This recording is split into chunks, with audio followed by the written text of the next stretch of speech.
సనాతన హిందూ ధర్మాన్ని కించపరిచే విధంగా వ్యవహరిస్తే తిరుగుబాటు తప్పదని హిందూ ఐక్యవేదిక పేర్కొంది. హిందువులపై, హిందూ ధర్మంపై, మన సంస్కృతి సాంప్రదాయాలను దెబ్బతీస్తున్న కొన్ని మత సంస్థలు వారి పద్ధతులు మార్చుకోకపోతే హిందూ సమాజం తిరుగుబాటు చేస్తుందని, మన దేశం సొమ్మెత్తుని మనల్ని కించపరిచే ఊకునే ప్రసక్తే లేదని జమ్మికుంట హిందూ ఐక్యవేదిక డిమాండ్ చేస్తుంది. అదేవిధంగా మన ప్రాంతంలోని హిందూ దేవాలయాల్లో కానీ, హిందూ సంస్థలు కానీ, అయ్యప్ప, హనుమాన్ మాలధారులు కానీ ఏ కార్యక్రమం చేపట్టినా కూడా ప్రజలు ఆ కార్యక్రమంలో పాలు పంచుకోవాలని పలు వక్తలు హిందూ సమాజానికి పిలుపునిచ్చారు. జమ్మికుంట పట్టణంలోని వర్తక సంఘం ఫంక్షన్ హాల్లో నేటి మధ్యాహ్నం హిందూ ఐక్యవేదిక మరియు అయ్యప్ప సేవా సమితి ఆధ్వర్యంలో రౌండ్ టేబుల్ సమావేశం ఏర్పాటు చేసి పలువురి అభిప్రాయాలను వ్యక్తపరిచి మన సమాజంపై చులకన చేసే వారిని సహించేది లేదని అన్నారు. ఈ కార్యక్రమంలో హిందూ ఐక్యవేదిక నాయకులు గుండా వరప్రసాద్, ఆకుల రాజేందర్, ఎలిమిలి రాజేంద్ర ప్రసాద్, సిరిమల్ల జయేందర్, డింగరి రవికుమార్, శీలం శ్రీనివాస్, సముద్రాల వరప్రసాద్, కపర్తి శర్మ, దుర్గా శర్మ, ఆవాల రాజారెడ్డి, బుర్రా శివయ్య, ఉప్పుల శ్యామ్, ఎక్కడి రఘోతం రెడ్డి, కేతిపల్లి మాధవరెడ్డి, కనబోయిన గోపీనాథ్, కొండ్ల నాగేష్, బచ్చు శివకుమార్, యామసాని సత్మయ్య, దాసరి రవీందర్, పోతిరెడ్డి నాగయ్య, గర్రేపల్లి నిరుపమ రాణి, నాగపూర్ విజయ్, కురుమిల్ల అశోక్, శివానందం తదితరులు పాల్గొన్నారు.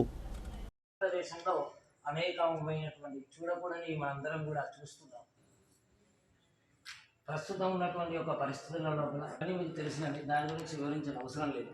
ఇప్పుడు మనం రాబోయే 25వ తారీఖు రోజున హిందూ ఉత్సవ సమితి మరియు అయ్యప్ప సేవా సమితి వారి సత్సంకల్పం చేత ఈ యొక్క 25వ తారీఖు రోజు ఈ యొక్క కార్యక్రమాన్ని నిర్వహించుకుంటున్నందుకు చాలా సంతోషం, ధన్యవాదాలు.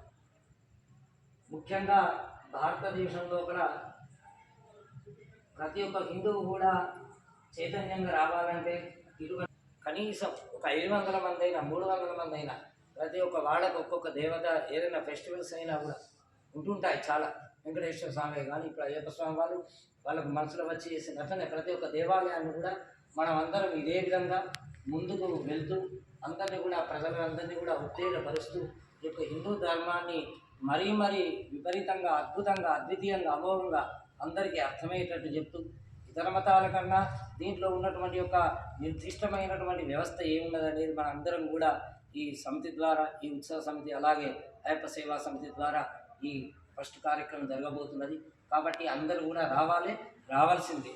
దానికి అభ్యంతరం, నిరభ్యంతరం, నలుగురు ముగ్గురు కాదు, ఊరంతా కదిలి జమ్మికుంటలో ఇక్కడ ఈ కార్యక్రమాన్ని ఆ యొక్క సనాతన సాంప్రదాయాన్ని, మన సంస్కృతిని, మన పద్ధతులను అన్నీ కూడా కాపాడుకునేటందుకు ప్రతి ఒక్కరం కూడా వాట్సాప్, స్టేటస్, ఇన్స్టాగ్రామ్, ఫేస్బుక్ అన్నీ మనం వాడుతూ అందరికీ తెలియపరుస్తూ అందరినీ కూడా ఆ రోజు తీసుకొని రావడం జరుగుతుంది.